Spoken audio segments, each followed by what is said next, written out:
Hello YouTube, my name is Tucker Bullitt and I am in fact from Kentucky. Apologize, I had a pretty big tattoo done on Sunday, and then this morning a cute lady at the hospital gave me a vaccine, so we're good to go, but I figured I'd wear a sweatshirt for this one. I am doing a short review of my CJ570 course over at BU Met, and this course was called Criminology and Crime Policy. So this kind of review and video isn't supposed to kind of help direct you towards a master's program or why I chose mine or why I wanted to go into graduate studies. It's just kind of an overview of the actual courses, because there's a lot of YouTube videos already out there of why you should look into furthering your education or why not, or monetary expense and how much time and devotion you need to spend to a part-time or a full-time job and course. So instead, these videos are just a summary of each course and kind of the different policies and theories we studied to help give you an idea of what actually happens in those graduate courses, because I had no idea. I had a bachelor's in history. It wasn't even criminal justice. And so I got my bachelor's in arts a few years ago and then figured I'd apply during COVID, and fortunately got in. And I'm through an online format through graduate school at Boston University Metropolitan College. And my first course, I've got the syllabus up here, was Met CJ570, like I said, which is Criminology and Crime Policy. There were no prerequisites, and this course was from January 19th until March 8th, so it just finished up a couple days ago. And our course book was Criminological Theory, Past to Present, and we cited Cohen a whole lot, and this was the 6th edition. So you can find that guy on Amazon or wherever you find your books at the library. And I'll just kind of break down how our course went. So week 1 was our introduction to criminology. Week 2 was rational choice, deterrence, and environmental criminology. Week 3 was psychological and biological theories. Week 4 was social structural theories. Week 5 was social process and life course theories. Week 6 was societal reaction theories and feminist theories. And week 7 is presentations and the final. Sorry, I'm going off of two different laptop and a desktop here, but I had to write it all down before I leave out something. So about this course explores criminal deviant behavior and major methods of social and institutional control. This is they're summarizing their course, not my words. But you will evaluate the effectiveness and different methods result in organizational structures and implications for policy change. What you'll learn, developing an understanding of the major theories of crime and how they apply to different types of criminal behavior and to contemporary crime problems. So, my teacher was Danielle Rousseau, and Professor Rousseau is Assistant Professor of Criminal Justice, and our course's facilitator was Susan Hayes. So we used and worked with Susan Hayes, daily or weekly, and then each Tuesday we had a live classroom with Professor Rousseau. So it's pretty neat. These were kind of the first 2 individuals I met at Boston University, because the admissions process and the orientation process and kind of the online process is all, it's through the computer, so it was nice to meet a couple friendly faces, and they were great professors and facilitators. So our classmates, I broke down a couple different, went into our introductions back from January and checked out who we had in the class, and over, maybe 40 or 50 people throughout our group, believe it or not everybody was in criminology and had a bachelor's, BS like it is, of criminal studies and criminal justice. So we had probation and parole officers from Pennsylvania. We had a sergeant from southern New England. We had someone who was full-time in administration from Minnesota. We had a federal government administration job in Texas. We had another sergeant from New Jersey. We had a program manager over the felony offender department in Tennessee, so a neighbor to my south. We had a retired engineering officer with the U.S. Coast Guard, who's obviously in Florida. We had J.P. Morgan Chase fraud investigators, auto loans area from Arizona, and we had a Rhode Island state trooper back for his 2nd master's degree. And that's just like a chunk of 10 that I took and wrote down. So you can imagine where the other 30 came from. Very diverse group of people, and really made our article and kind of discussion groups more interesting and more diverse. Because of where all these people came from. That's the beauty of the online courses. You're not just pulling from the north. You've got people from all over the country and a couple from outside the U.S. So Our course relied on a discussion board for the activity of the classroom. We had an introduction page. This is all kind of on a Blackboard setup. We had a facilitator's corner. We had a water cooler area, which you could freely post and socialize with others. And then we would all join in January and type in our introduction about ourselves and why we joined and how many courses we've been in and yada, yada, yada. And then we had a facilitator's corner where Susan kind of oversaw it. In this area, you could ask your citation questions or bibliography, resources, and how to cite other peers and how to do an article review and any type of relative question you might want to ask your teacher. But of course, Professor Rousseau, she's got her online courses and her in-person classroom, so I would presume she's busy. So this worked out perfectly because you could ask Susan very, comfortably and just low key, and whenever you had free time, you could type in a question and she'd see it. So that was awesome. And then the water cooler was just a fun area where you could socialize with others. You could set up a group kind of chat or Zoom or whatever utility you wanted to use, but you could also just ask, what's your next course? Or someone who's been in it for 2 years, what have you learned so far? Or how to make a presentation? Or do you think a teacher would, prefer this style or this style? So it was pretty neat. I enjoyed the Blackboard type of setup the BU has, and it was easy to navigate. And our course was laid out where you had your discussions on the side and then assignments and grades. So it was easy to navigate, which I appreciate. Weeks 1 through 4, we had discussions. Week 2 through 4, we had these article reviews. February 19th was our midterm. Weeks 5 through 6 were again discussions. And then March 8th was our final, which you're writing about things you've learned in kind of the second half of the course. The article review that I wrote was 4 pages. Discussions averaged 2 pages. Discussion responses averaged 1 page. My midterm was 6 pages, and my final was 9 pages. So a lot of people say, gee whiz, you wrote 36, 37 pages. Well, that's just about a page a day if you average it.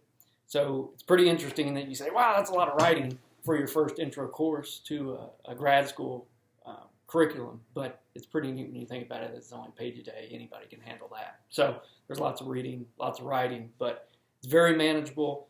Obviously, I have a full-time job. A lot of people are working shift work or already have children, and so they recognize that you're busy, obviously at work and at home. So they did a great job of balancing this. This was a part-time course, and they did a great job of facilitating it. So live classroom recordings were every Tuesday night in this course. I think my next course that starts up next week is Wednesday night, but that's fine.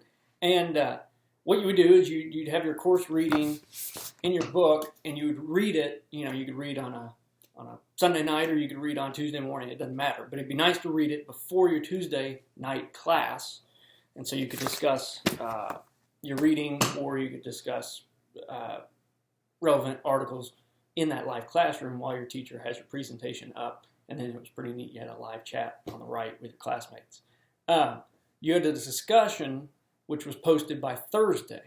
So we'd have a reading about feminist theories, and then on Thursday you might have a prompt or 2 or 3 prompts. You choose which one you'd like to discuss. It's maybe that long, so a paragraph or 2.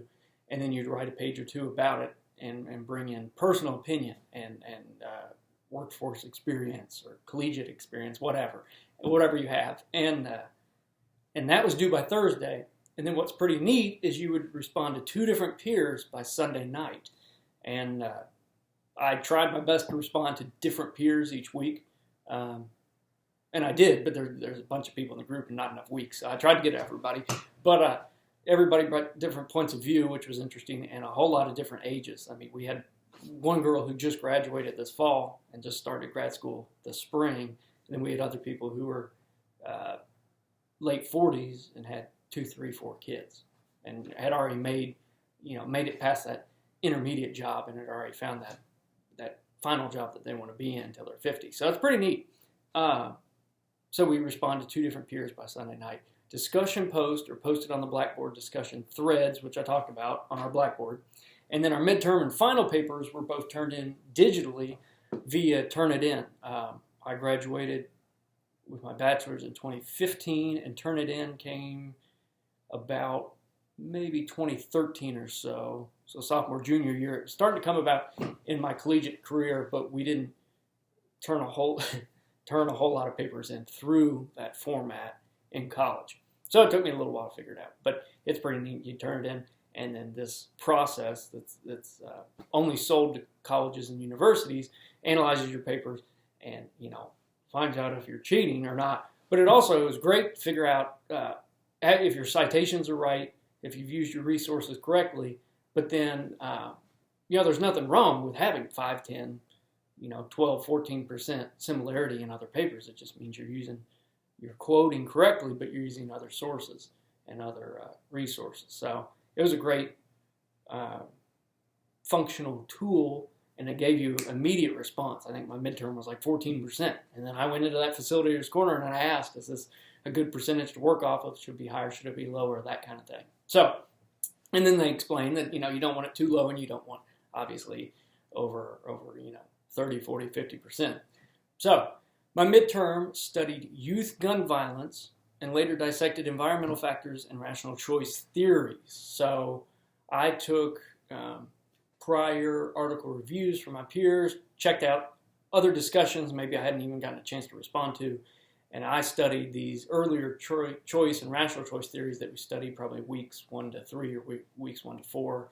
I used the concept of collective efficacy to tie the two together in my conclusion, and that was 6 or 7 pages or so, and it was pretty neat. I think she gave us 10 days or so to work on that, and I knocked it out pretty early in the week, and then I took a break, a couple of days off, and then I pulled it back up on Word and kind of cleaned it up and knocked out my citations. My final paper, however, was a policy memo to our state's governor. We had 2 or 3, I think we had 2 choices, and then each choice had a couple different parts, A, B, C, and so I decided to do this memo to my state's governor. So I figured it'd be advantageous to use my own state since I live here and I know the policies and I'm familiar with it. So I argued that the case for more education and research to be carried out around youthful offending in Kentucky, and I would later study feminist criminology and connect the two in my conclusion, offering reform ideas. So I posed it to my governor. I said, here's what's working, here's what's not working. I used my article reviews from other peers, so not mine. Mine was about environmentalism and blah, blah, blah. But I used other peers' reviews around female and feminist criminology and youth.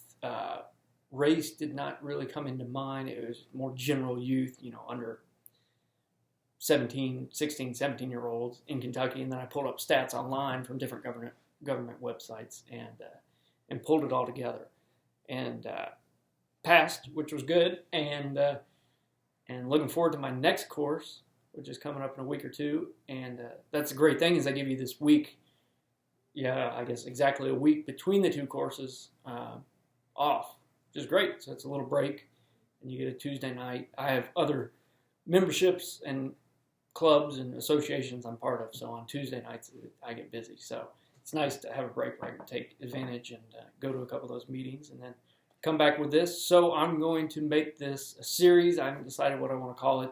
I think we're only at like 13 or 15 minutes, so it's not too long. Again, it's not really an introduction to why you should go to grad school or not, or the monetary expense of it, or finding financial aid, but it's more of there was a lack of YouTube videos when I looked and I was applying, and I really had no idea. And people say, oh, you read a lot and you write a lot. And I was like, well, isn't that law school? And then they say, blah, blah, blah. And I said, well, isn't that medical school? And there's a lot of these short 2-3 minute videos, different folks, different professors, different teachers, different past students and current students that do these little shorter videos, and they just talk quickly about a course. So I thought it'd be pretty neat to give you an in-depth kind of description of our 570 Criminology and Crime Policy. And of course, this was an introduction and really beginner course through BU Met. But I gave you a great basis. My next one is research and evaluation methods, I believe. So here we have the theory and we have a whole lot of different theories and rational choice and deterrence and a little bit of psychological and a little bit of biological theory. And so a great overview or overcap of criminology. And then next semester, or whatever you want to call it, the next course is going to be about research and evaluation. So it's a little thicker, but it's going to give you a basis for your research and your criminology to come together in later courses to do that more thorough, your thesis, your papers, your presentations, that sort of thing. So in conclusion, there's no presentation. You can do a presentation for extra credit, which is basically you pull up your Zoom in front of the class and you just talk about your final paper, that sort of thing. Classrooms had live chat at the bottom, and so your teacher was on your main video, your presentation was here, or her presentation was here, and your slides, and that's all downloaded and recorded so you could have access to it usually less than 24 hours, which was awesome because I did miss a couple weeks. I was busy at work. So, but your live chat was great because we found out we had a couple students who were in their final courses, and we were able to ask sort of what I'm doing in this video, but able to ask how the course follows and how much time you need to devote to it and that sort of thing. So in the end, it was pretty neat. I almost wrote 40 pages, and it is what it is. I'm not a writer, but I enjoy it. And so I thought that's a lot. But then you think about it, and it's only 30, 32 days or so. So you average about a page a day. And the great thing was Tuesday was night class, which was recorded if you couldn't make it. Thursday was discussion. And Sunday was 2 responses to different peers. So I had a pretty heavy Saturday, Sunday, Monday, Tuesday. So I ended up doing my reading on Friday. I posted my discussion on Friday. I didn't make it to the night class. On the following Wednesday, I watched the night class, and then on that Sunday, I responded to 2 peers. So if you timed it right, you could have 3, 4, 5 days in the middle where you don't actually actively need to do something. And that's what, so far, I've learned about grad school is it's all about time management. And a lot of us are pretty good at that in the workforce, but it plays a bigger key when you're in part-time courses because you don't want to get caught up and fall behind. A lot like collegiate studies, I suppose, in your bachelor's. But here it makes a big difference because you work in 1, 2, however many jobs you have, and children run around the house. So it makes a difference to manage your time correctly. So once again, I'm Tucker Bullitt, and this is my series on criminal justice at Boston University and their master's program. So I hope you enjoyed it. Comment below if you have any questions. I'm going to try to figure out how to make a YouTube account and post it to it, and I'll name it something, so hopefully you can find it when you type it in the search bar under tags. Thank you again, and it's Monday, so I hope you have a good week. I appreciate it. Be safe.